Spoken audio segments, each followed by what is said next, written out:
I'll let each of you just introduce yourself. Give us your 30-second intro and what got you into sales, and one interesting thing about yourself that may not be kind of common knowledge. You all hear me? Great. So 30 seconds, I started as the first salesperson at OpenTable. I had no sales experience. I was terrible when I started. I basically did a 5-year run there as an account executive, and then when I left, I was running sales for the Western US, Mexico, and Canada. In the last 4 years, I've been involved with nothing but startups. I love really painful experiences, so I decided to get into it. We've been talking about climbing all evening here, which is also painful, and cycling with some folks out in the audience. But that's basically, I'm currently the CRO at Venue Book, so I run sales and operations. We just raised $6 million, and we're starting to grow, so really fun business. Cool. Jamie, can you hear me? I'm doing the sound check. I can. Yeah, so first of all, Mark, thank you very much for having me here. And to Alan Geller, my friend in there, thank you for recommending me. My name is Chuck Garcia. I joined a small little company called Bloomberg, and I was the 190th employee back in 1988. And at Bloomberg, you either made the product or you sold it. I didn't know how to make anything, so what the hell? I sold it. I also spoke Spanish, so I was the only one eminently qualified to take Bloomberg into Latin America, which I did for many years. So I was a career salesman. I then ascended in the organization to begin to lead large sales forces. My mission in life is to teach leaders to do 3 things: to inspire, to persuade, and to provoke change. I'm a mountaineer, so that's a fun fact. Climb mountains all over the world. My consulting company is called Climb Leadership Consulting, and I consult on a wide range of companies. My smallest client is about 11 million in sales, my largest, very large financial institution. But it's mostly about how do we help this millennial generation who knows how to talk. They're not so great because nobody in college taught them how to communicate. So we teach them the sales skills. It's very tactical, the training. We teach public speaking, particularly persuasive speaking, and then I spent a lot of time mentoring guys who were really good at sales, became sales managers, and were really bad at sales management and need some assistance. So I'm delighted that I can help them as well. Great. And I'm Mike Creedon with Salesforce. I had the great opportunity to work with Salesforce now for about 14 years, so I feel like I'm an old-timer at the company.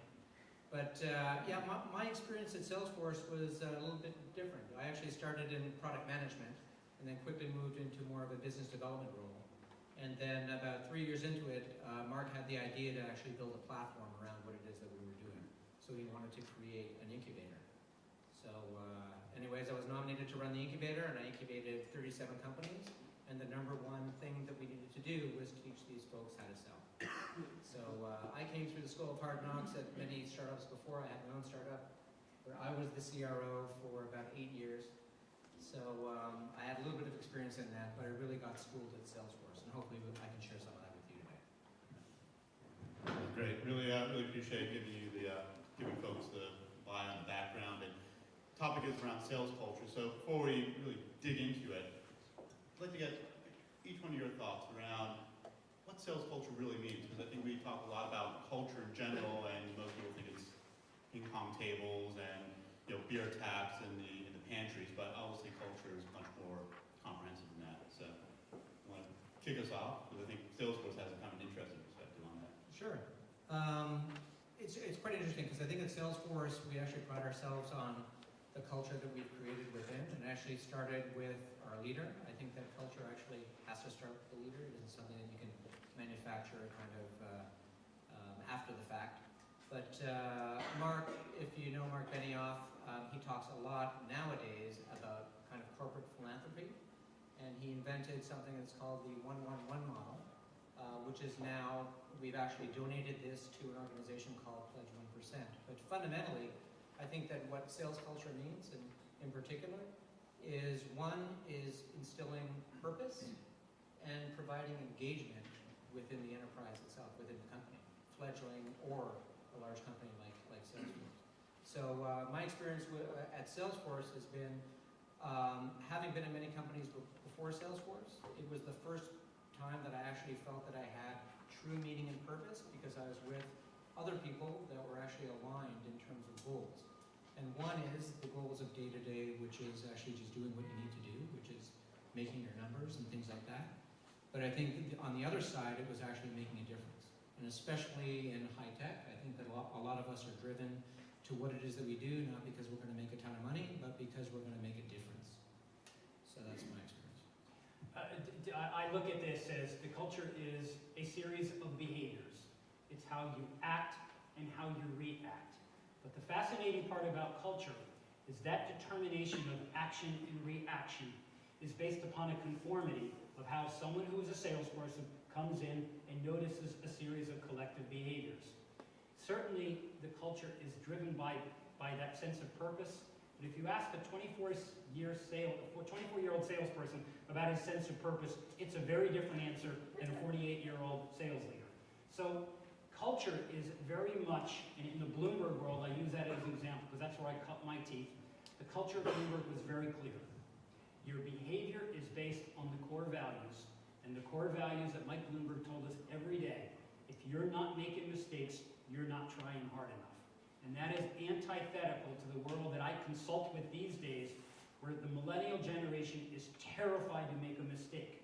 And part of that culture is very much rooted in, I will do what is perfectly expedient, but I won't do anything that's going to shine on anything that makes me look negative. And I think really where culture is born is giving people the tools that allow them to do the things that are slightly out of bounds, because that's where the growth occurs, that's where the magic happens. If you ask people to do exactly what they were asked to do, nothing much changes. And in order to exceed those expectations, the culture has to be able to inspire people to do what is out of the ordinary. And that's where, particularly my many years at Bloomberg and the companies that I consult, they strive to be extraordinary in a world that constantly drives them to the conformity of being ordinary. The culture, the great cultures, are the gap between the ordinary and the extraordinary that encourage the behaviors to get to that extraordinary. And John, you had some interesting thoughts when we talked about culture. Yeah, so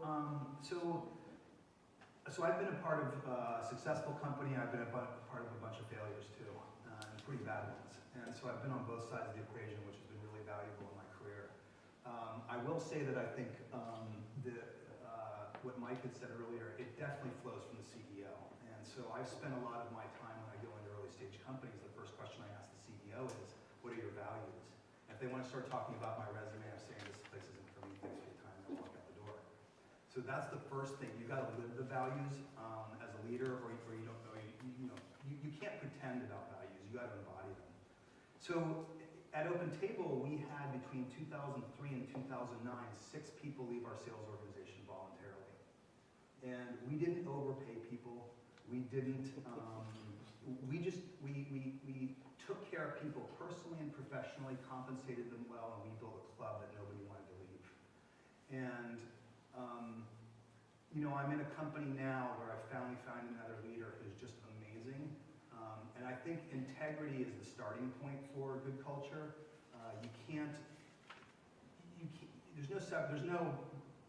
Integrity is either on or it's off. There's no gray area, right? And you know that working for leaders throughout our career. We've worked for people who aren't necessarily good people, aren't necessarily bad and everywhere in between. So I think it absolutely starts at the top, and I also think to what Chuck described is you have to role model those behaviors. You can't talk about it. So I'll give you a great example of how this sorted out. We were sitting in a meeting about 6 weeks ago, and my CEO said to me, or the group of us, I should say, we want to allocate some resources to wellness in the company. And I scratched my chin for a second. I thought to myself, I don't know that budget's the right way to approach this problem. How about if we create a channel in Slack and all of us as leaders post something every day that we've done for ourselves? So forget the budget, but go do something. So I ride my bike in Central Park every morning when it's not raining or it's not so frigid I can't do it, and meditate and do those types of things. And I tell my employees to do the same thing. And I actually, when people are having a really rough time, I'm like, what have you done for yourself today? Go do it. So I approach it very experientially and trying to role model, and it's got to come from the top. And everybody at the top has to embrace it, because you know when companies are telling you to do something and they're not actually doing it. And I think that people respond really well to integrity and And running a sales organization, if your salespeople are visible, your customers are going to be visible, and that's the brand you're going to give people. So if you wake up every day and take care of yourself and show up in front of your customers, you're going to give them a good part of yourself that you want to give them, which is what they want to experience from you, not just your products and services. Yeah, it's such a good point because how we present ourselves as sales professionals, because we are the front line with the customer, and you don't have that energy because you've dragged on and you're dragging day after day, and you're burning the midnight oil, and you're just running yourself into the ground. You're just not going to have that enthusiasm and passion to be able to convince others, persuade others, to your point, Chuck, that people are, that they should do business with you. What in any sales organization, either those that I've managed myself or those that I consult, there is a tremendous amount of imitation is the sincerest form of flattery. And in particular, to your point, John, if it starts at the top, these cultures are built because somebody in my position sees the boss who controls some aspect of his career ascent, and he imitates him. He starts dressing like him, he starts acting like him. I'm not saying that's good or bad, I'm just saying that's how people behave. These communities that we built, what you're talking about is the positive side of inspiration. That's how we lose weight. That's why Weight Watchers works, because people gravitate to other people who feel the same way. It's how we built it at Bloomberg, where nobody wanted to be accused of not behaving like the positivity that was emanated from the boss. And that's where the culture was built. And the boss never let on that we were having a bad day. And when all the peaks and valleys of particularly in the financial world, where there were so many ups and downs, everybody kept real cool. And if you keep real cool and you imitate those behaviors, before you know it, you're not even looking at a series of behaviors. You have a culture. And anybody who acts contrary to that culture, they're going to consider other career opportunities because they don't belong. And to your point, those 6 that left, they weren't bought into the imitation of the others. So, you say, the hell with them. We've got these other, the force, those are the ones that probably do 80% of your production anyway. What the hell, we'll keep them. That's where a culture, that's how the results occur from those people that are bought into that culture. But to that point, I mean, a large part of it, I agree. A lot of it comes back down from the executive ranks. And Salesforce, you had a pretty powerhouse CEO, the same at Bloomberg, right? And so the culture could really emanate from, I wouldn't call it cult of personality, but definitely a very strong will and a strong sense of purpose. Right? It is. And just from the perspective of it almost being like cultish, Mark was very much the leader, but what's interesting is that at many other companies that I worked at, the CEO is also the CRO, especially in the early days. And with Mark, he actually had enough faith in people under him to be able to empower those individuals to carry through the message, the purpose, and ultimately, kind of drive the ship from an early day. It was very interesting to see. He was the force behind the scenes, so to speak. So in the early days, especially with respect to kind of a sales perspective, one of the things that Mark did to actually inspire everyone to perform, because every salesperson from outside of the kind of cultural fit and all that, they want to perform. They want to be top performers. Mike, you're suggesting, and I'm curious to see a show of hands here. This is a unique situation when the CEO, CRO, whatever, extends faith. In the sales world, there are many who dispense faith, and the only thing that matters is Monday morning, we all get together, I see we are on the pipeline, you either sold it or you didn't, no faith. The culture is driven by the fact that sometimes I didn't get to that number because I tried to do something different that didn't show up in the scorecard in the week. Some organizations, private organizations that don't have the short-term pressures for results, they tend to be better about it because they don't give a damn if the sale happens on Monday or Thursday. What do they care? End of the quarter, I don't care. They don't want to cut off their nose to spite their face, so they're in it for the long-term growth. A lot of the culture is driven by those short-term pressures that either exist or don't exist, because that's where the behaviors and the stress points occur, where people have meltdowns when they don't do what was expected. We'll talk about meltdowns, right? I mean, when you're in an organization which is very metric-driven, and actually, John, we talked a little bit about this with some of the uglier situations that you're in. Like just, one was an ethical issue, right? I mean, there's some of those things, right? And that's definitely off the plate.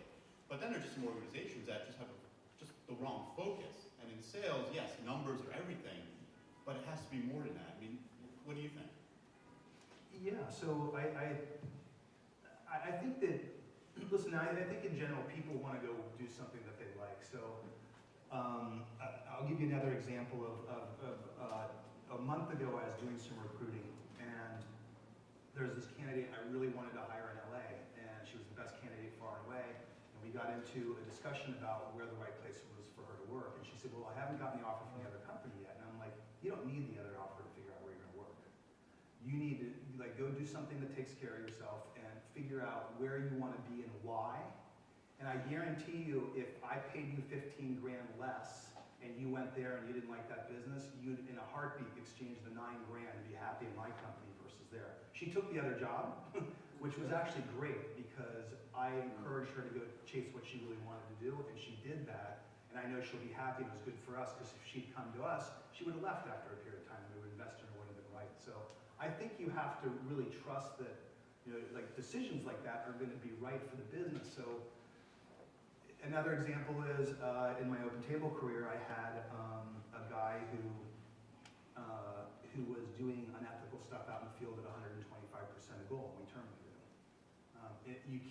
You can't say that culture is important to you and let people do things aimlessly and not put your words behind it. On the ethical side of things, and just the pressures are, I mean, first of all of us know as sales leaders that it doesn't matter what's broken in the company, if you're not selling, you're gone. So I heard a stat at a forum I participate in Silicon Valley that says the average tenure of a VP of sales is 18 months in Silicon Valley right now. That's pretty good. Which is, Yeah, I think it's like high. Some little companies like In the financial world, it's typically 6 months. but That's all you got. So, how do you combat that without the financial pressures? I think you have to take the values that are important to you as a person and go sell those to your team. And if you get that, you wind up building what you guys have described as a club, and this sort of almost cultish kind of thing that everybody wants to do it, not because of the paycheck, because they're psyched to be there, and they're psyched to be a part of the club. How many, show of hands, how many people, when you hear that term cult, you think that you attach a negative connotation to it? Yeah. Yet, what I found, the most successful organizations, certainly the ones that I work for, and I work with BlackRock and Citadel, and the ones that I consult, you know the word that describes that club? Cult. But how do you define that? Yeah, that's a good question, because we think of cult as a bunch of lemmings that drink the Kool-Aid and 800 people died from Jim Jones in Guyana. That's what we think about cult. Yet there is a positive connotation. When you have a series of positive behaviors and other people rally around and behave in the same way, it feels cultish because it is typically driven by a very strong individual who is at the helm. And he became the mayor of New York for 12 years, right? But isn't it about, you just said something, the most successful companies inspire the salespeople to achieve at high level. Right. And inspire them to think, not just do. Yet, when you just described cult, you said when you have a bunch of people doing the same things the same way. But they're not bad things. They're very good things. No, but I guess in my opinion, I would say culture only because I want to inspire people as a group to think individually and work collaboratively to achieve those goals. But where does that word come from? It comes from culture. No, I get that, but I guess. So we think it's bad? I think cult has typically, in our world, been defined by the negative terms because it's the lemmings walking off the cliff. Right. Whereas culture, I Right. walked into companies that have a culture, and you can tell from the CEO down, everybody's excited, everybody is challenging each Yeah. other. I'll That's a actually, great culture. I'm going to share a little bit of story. And this is, I had the opportunity to have a gentleman by the name of Eric Coley come here and speak back in May. Really, really great guy. He was the very first enterprise sales rep hired by Mark Benioff himself. And when we chatted, one of the things that really came out is that he was given purview to figure things out. And if you think about Salesforce at the time, it was what, 2002, 2001, right? Early on, they were selling SMB over a phone. Like the idea of selling let them forget about 8-7-figure deals. I mean, even getting a $100 grand deal for this stuff in the cloud that no one had ever heard about was just, you couldn't fathom it.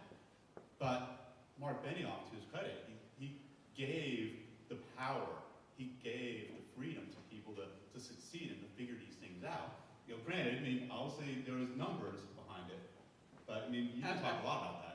Absolutely. I think the way to really think about it in terms of the cult thing, I think it very much is very powerful because I've chased the cult ever since I got into the business, because I started as a Macintosh developer, and that was the cult I wanted to join. And I didn't see it kind of come around again until I got to Salesforce, and very much that same feeling is there. But in terms of the positive connotations in terms of the cult, I think it really fundamentally comes down to, instead of just blindly following, it's really fundamentally believing the beliefs, and that and living them, and living them. But that firm belief in what is the mission and what is the goal will be that internal compass that allows the empowered individual to succeed. But the common thread that binds us all together is that common faith, that belief in what it is that we're doing, and that is what I think the leader's job is, to inspire that sense of purpose. And it could be, you know, not trivial, but it doesn't have to be as deep as, you know, changing the world or whatever. But it's fundamentally something that is the rallying cry that everybody gets behind. And that's what everybody wakes up in the morning to go into work to do. So. One point I want to maybe touch on, I think, John, you mentioned this a little bit, was really the conversation that you have with CEOs when you're thinking about opportunities, right? And I think it just seems to be so critical that, you know, if your CEO and your head of sales are not in line, that's going to be a very bad situation very quickly. I mean, what have you seen? I mean, where have things gone really bad in that relationship? Well, I think that, first of all, the Silicon Valley stat Right. speaks to it. And sales bears that burden, whatever broken into business, you know, sales leader takes the brunt for that. But I think what was really interesting that Mike said that I'm experiencing in the company I'm now is a lot of early stage founders have a really tough time letting go of their baby. And it sounds like Mark let go and hired people, good people that he would empower. And I'm experiencing the same thing that in the company I'm in. And she's the best CEO I've ever worked for. And she has the potential to become a Mark Benioff type person. I mean, she's really an amazing, she's high integrity. She understands that she doesn't know sales. She understands that she knows about her business, but she empowers me to go structure the team and build the business the way she wants it done.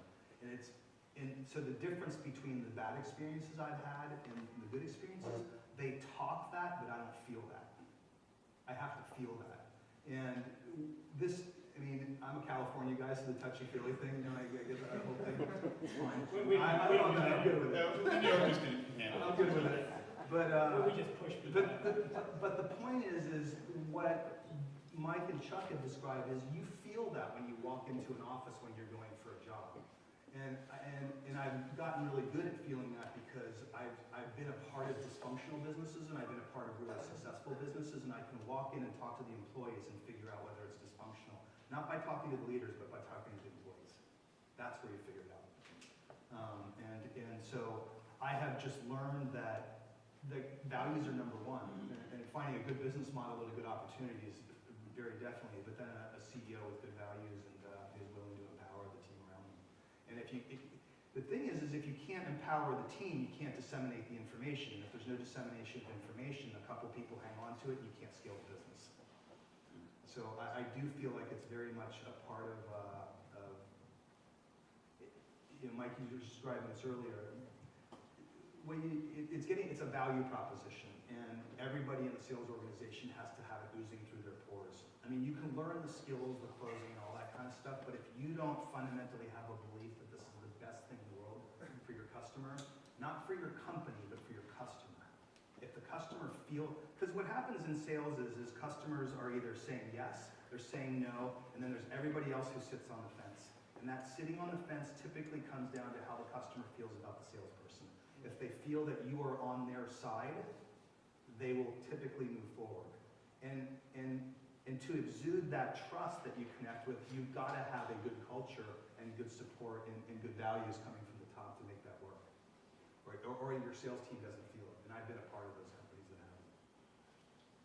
Yeah. Large part of culture, and I guess how it gets actualized in companies.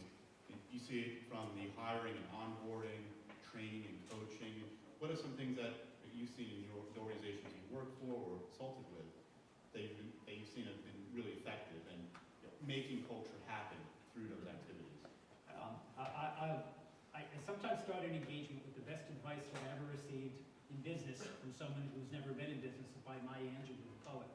And she said, people will forget what you say, people will forget what you do, but you'll never forget how you make them feel. And we have, over the years, we've recruited people. And Mark, to your point, we made them feel that this sales job is not just something that you come in and you begin to sell, but we are investing in you. We are investing in making you better. The risk that we take, the better you get, the more marketable you become to the rest of the world, and we're willing to take that risk. So there was once a conversation between the CEO and the CFO, and the question was, what if we spent all this money to develop our people and they left? And the response from the CEO is, what if we didn't invest in our people and they stayed? And it was a very valid one, because I've seen organizations where they tried to recruit people, and I've seen both sides. One, we are investing in your sales skills. We are going to have people train you on objection handling, on cold calling, and all of those things. It's all about how you make that candidate feel, how we're invested in them. What surprises me, Mark, is many firms that hire salespeople that provide no feeling about investing in them. They just feel like they're hiring, here's a phone or whatever, go out and sell. They don't make them feel anything other than they're just a pawn in the game to make me rich. And I've seen it on the financial side and otherwise. So my advice, if you are going to recruit salespeople and you really want those salespeople to matter, you have to invest in them in a way that matters to them. And that's by making them better. Question? I was going to ask you some specific examples of how do you invest in somebody in that way. Yeah, well, what you talk about is when you're hiring a salesperson, you're hiring them based upon this notion of a career. Because a lot of people come into sales, particularly out of college, they don't have a clue what it is. And as far as they're concerned, it's something that somebody does because they don't have any other alternatives, and it's something they feel is only going to last for a year because everybody they knew hated it and burned out. Isn't that a sad state of our It is. profession? No, but that's what we do. So we'll just pay There's only Jane, 30 Bob, just sell. There's only 30 colleges in the United States that offer a course or a minor in sales. That doesn't make any Get that sense. major. Yet one out of every 9 people in the United States sells something. Yet we don't teach it to the college kids. So they come in here, we want to recruit them, and we end up doing it. I train a ton of millennials. And yet, we need to make them feel that investment. So the point is, if you're just hiring them and giving them a phone and a desk, it's only going to last for 6 months to a year. That's not going to sustain their career, and it's not going to sustain its career growth. You got to tell them exactly what you're willing to do to prepare to make them a better salesman every day, every quarter, every year. And just as a follow-up to that, just in the particular setting of Salesforce, what it is that we do in terms of how we invest in people, first of all, coming in, you know that within a year, you're either going to be moving up or moving out. It's just ingrained in it. Everybody wants to be a top performer, and we want everybody to be a top performer. So the way that we actually actualize that is by active mentoring and coaching. The way that you actually are introduced into the sales team, you're right out of school, you're the millennial, what do I do, how do I do it? You're not thrown to the wolves. For 3 months, you actually come in and you actually have somebody that shadows, that you can shadow with. And you're observing behaviors that hopefully you'll imitate the good ones. Exactly. And they're trying to inspire you to not just be a good salesperson, but that ultimately that you can move into a sales leadership role yourself. And that there's predictable ways of moving from what we have as the entry-level position, which is the sales rep, up to what we used to call the business development rep, which is basically the prospecting role.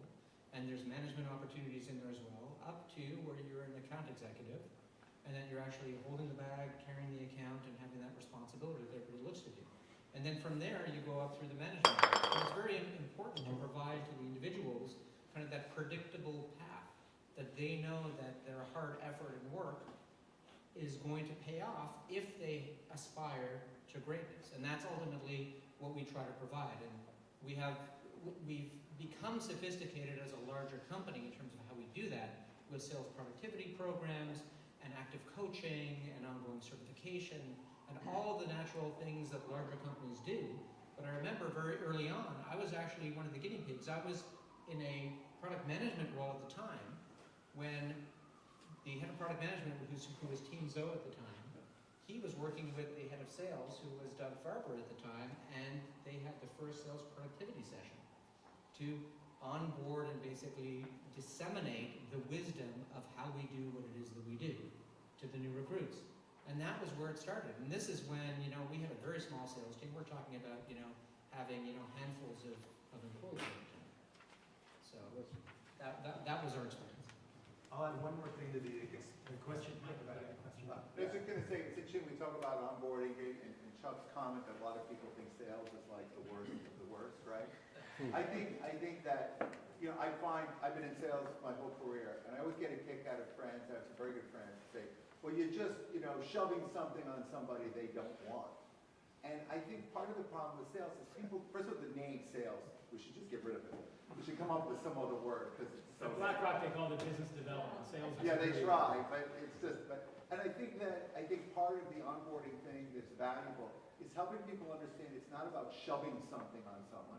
It's about helping the client understand, helping to understand the client and demonstrating how your product is going to make their life better, smarter, cheaper, whatever, and easier. Well, that comes from the training. That's part of the No, investment. absolutely. What we talk about is, I know the way I start my training is based on 3 foundations: mindset, skill set, plus performance. That's what equals success. It starts with mindset. But the mindset is connected to the heart. This is the longest journey we take. That 18 inches that separates the heart from the mind. We have to talk about and get them aligned, thinking about what's coming from here. Particularly to John's point, it's all the heart. You have to believe what you're doing.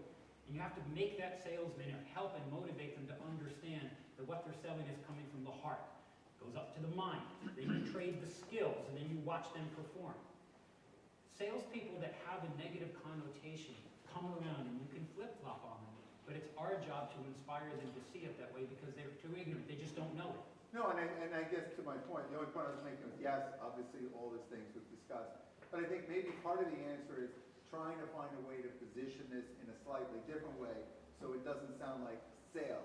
I don't know what the answer is. We talked about consultative and all those things. We have a million terms for it.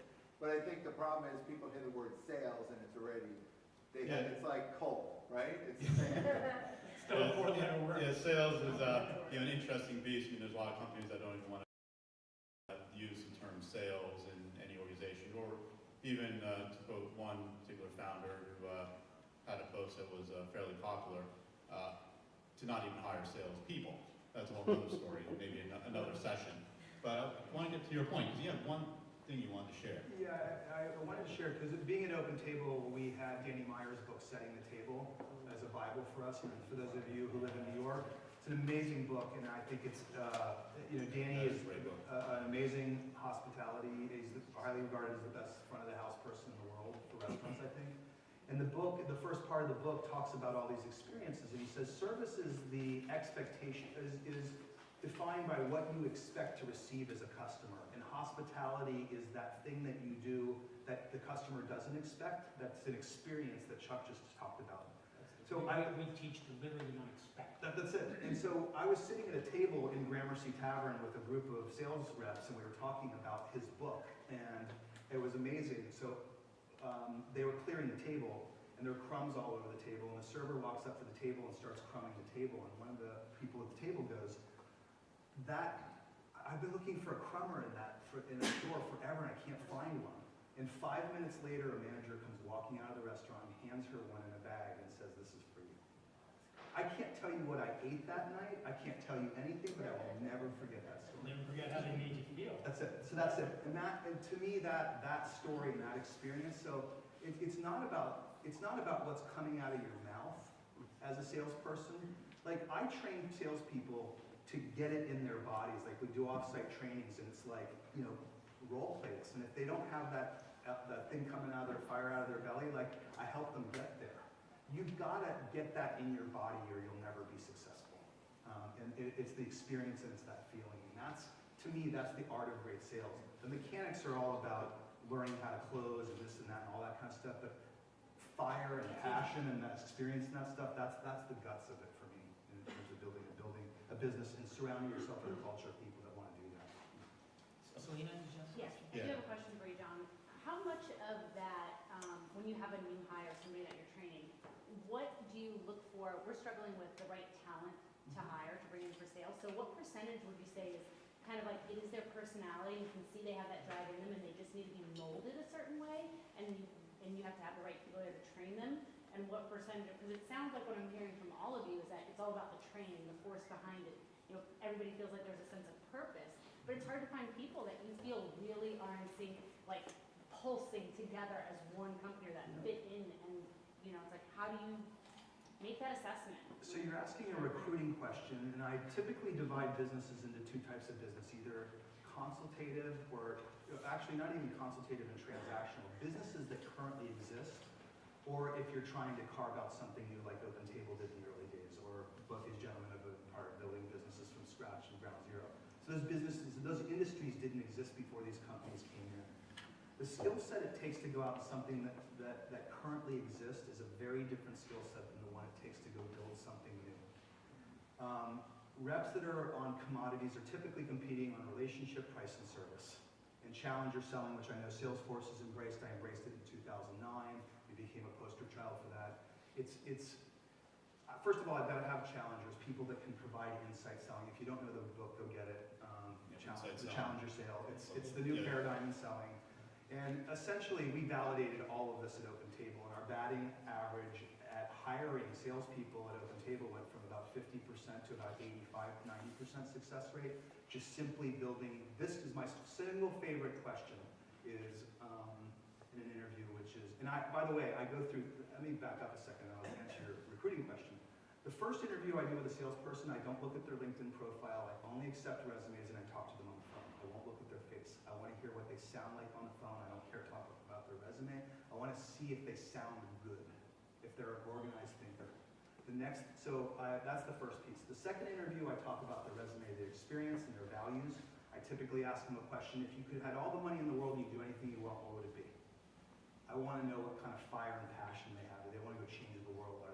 Are they happy just like walking down the street every day? And then the last piece is it's the competencies.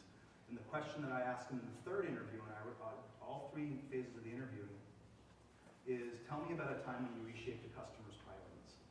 That helps you understand, one, do they understand what the customer's priorities currently are, what they should be, and they have the ability to reshape them.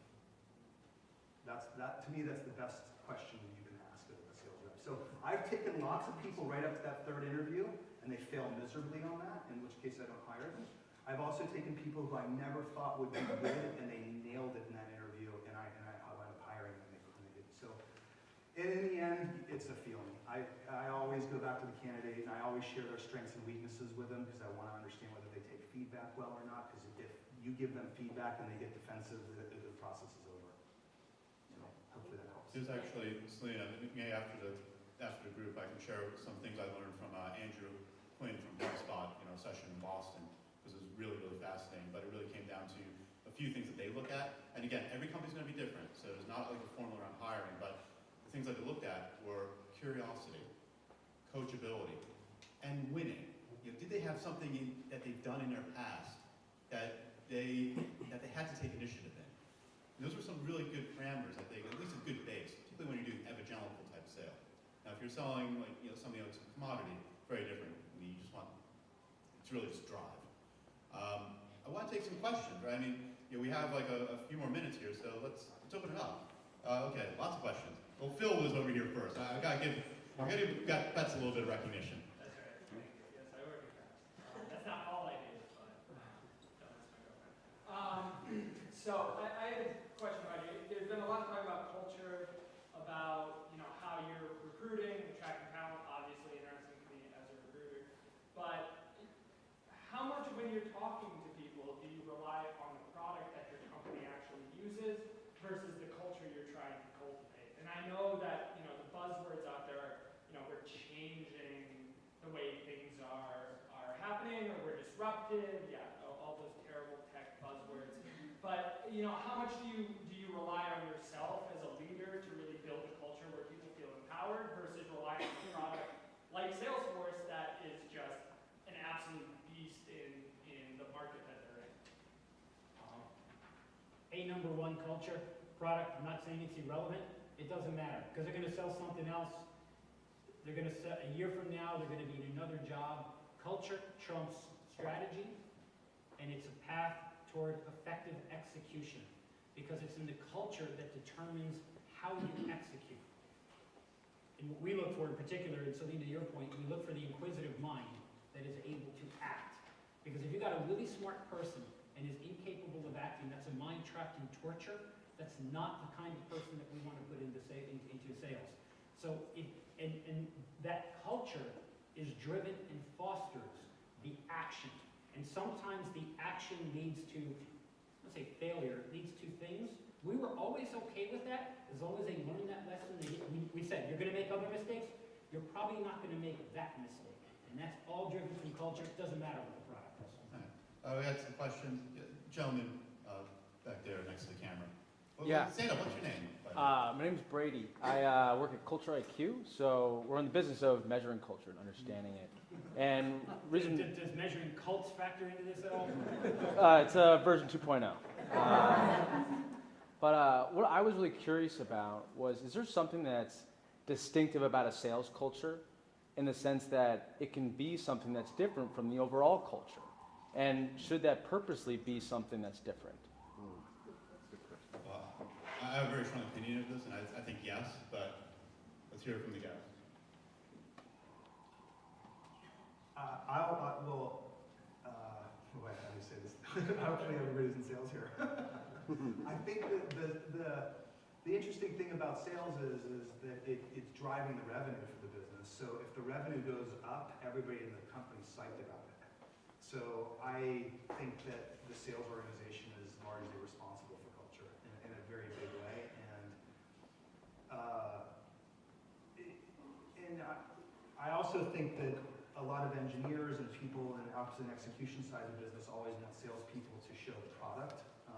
And we got really skilled at not showing the product and selling the values and so forth, which is, I think, for decision makers a lot more important. For the people using the product, it's a different story. But if you ask me what made OpenTable successful, the culture of the sales organization is what made that company successful. And I just want to second that at Salesforce, because the thing is, a lot of people, myself included, when I came to Salesforce, it was a very cool technology. It was very disruptive, if you want to use that word, just because of the... I think in 1999 we're allowed to use disruptive in that sense. But what actually struck me is that the culture of the company was actually driven through the sales organization. It was a small sales organization, but they were just rocking it. I mean, I was at many tech companies before that was doing well, but not at that level.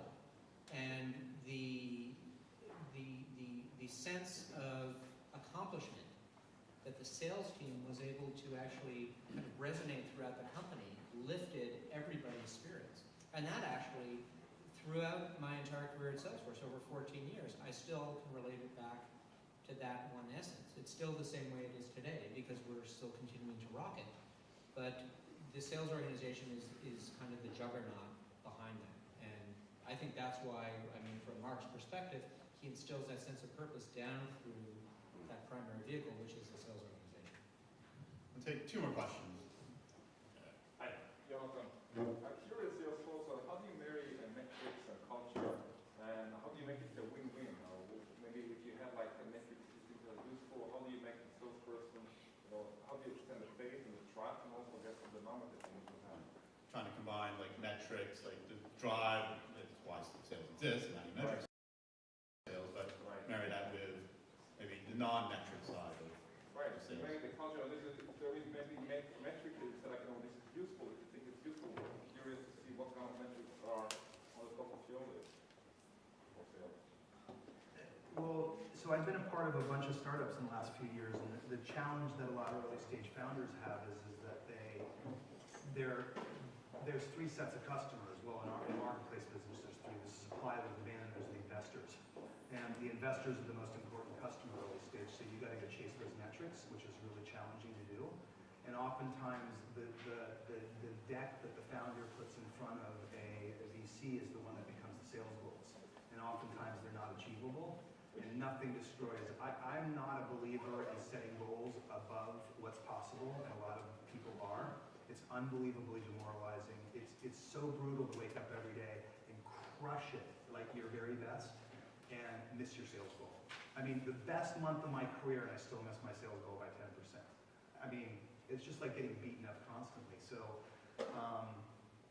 I think getting metrics that are realistic are really important. But I think I don't know that culture and metrics have a lot to do with one another. I think the culture is a separate thing, and we all know that we have this shared thing where we got to go do this. And the question is it achievable or not? And I think that setting achievable sales goals are much better than non-achievable How sales do goals. you decide realistic? Because it's not objective. It's very subjective. Sales teams can claim that cannot be achieved. Well, that's a hard thing to categorize because I found in my sales organizations, half, sometimes more than half of the production came from 20% of the people. And it's very difficult to generalize. You can have 10 people do the exact same thing. If you give 2 people the goal that is way beyond those expectations, it's remarkable how some of them actually hit it. The higher you raise the bar, the higher they raise and they perform. It's demoralizing, and people on the other end feel like they're set up for failure. That's a very difficult thing, and it's hard to place any kind of generality on it because people's behaviors are inconsistent, their performance is inconsistent.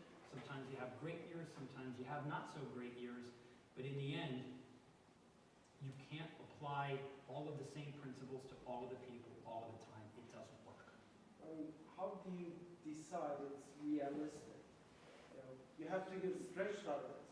Yes. Yeah, But but it has to be achievable as well. But What is the fine line there? only over the course of, say, 18 months, when you begin to see that these goals you have are aligned and very closely to the actual performance, that's when you know you're real. And you have, there's only so much judgment and intuition you can come in. This is the goal, this is the metric. CEOs are always pessimistic because they're never happy with whatever the sales guys are doing. They don't care about the they never are. They don't care about the judgment or the intuition. They want to say, we said we were going to do this, we did this.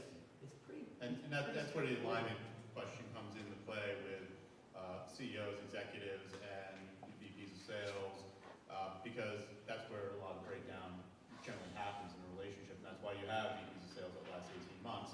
But ultimately, particularly at the early stage, CEOs are getting pounded left and right by investors. Right? So, and the numbers are never good enough. The growth is never fast enough. And the way you temper that is making sure there's a partnership between the board, the CEO, the VP of sales. So numbers shouldn't just be coming down from the investor, CEO, VP of sales. There needs to be input that takes that information up. So there's alignment across and expectation setting at both levels. Because sometimes, honestly, you put some goals out there, and you think that we're going to rock it, we're going to achieve it, and ultimately it doesn't happen. And that could be for so many different reasons. And it has not. Rarely does it happen because your sales team doesn't have the skills or they can't sell. Usually there's something that the market's actually telling you that you need to be aware of and maybe rethink. But I want to be respectful of the time. I mean, we're at 8 o'clock, and I want to ask one last question before we go. Just share like one book, resource, something that you've read recently or had or access or watched recently that's been really inspiring for you and maybe helped you professionally. For me, it was Setting the Table. I think if you haven't read that book, read that. And I think if you're in sales, you've got to read The Challenger Sale. I just read a book by David Brooks called The Road to Character, and it really spoke to a guy like me at 55. I'm not sure it would speak to someone at 25, but it talked about each of us as human beings have 2 sets of virtues. We have the resume virtues and we have the eulogy virtues. Well, I'm not planning my funeral anytime soon.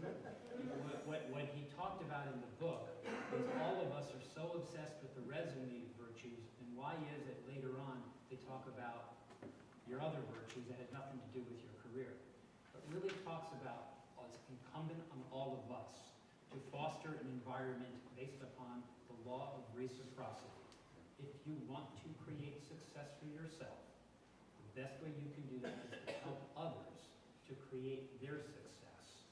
And that way you're aligning your resume virtues and your eulogy virtues.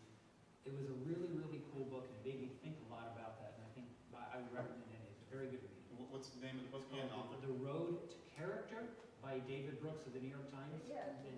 And you'll hear him on NPR a lot. And, Yeah. David Brooks Sure. is pretty sharp. yeah. We know what David is. And for me, I'm an engineer at heart, so I like blueprints.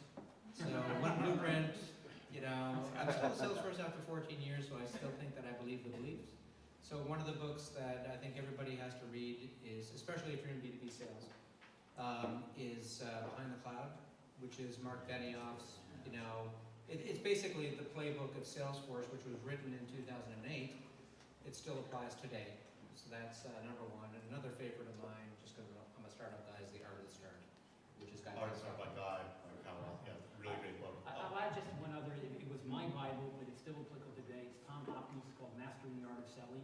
I use that as biblical, and I use that in my 20s and my 30s. It's the kind of book I read, I put it down, I read, I put it down.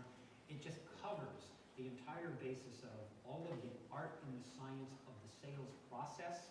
And then he's got a website, there's a lot of good videos on it, but I think it really keeps your fresh mindset about being a career salesman. Actually, one book I read recently, and I thought was really hit home, being in sales manager for a while.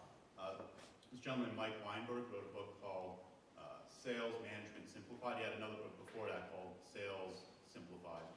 And yeah, I just think it was a really good treatise on sales managers. You know, generally, sales managers get ignored in the middle. It's all about the reps, it's all about the leaders, but the managers in the middle are really the grease that makes a lot of sales organizations happen. And he talks a lot about sales culture, and that's kind of what inspired me to host this event. But let's give a round of applause to our speakers. It's really awesome.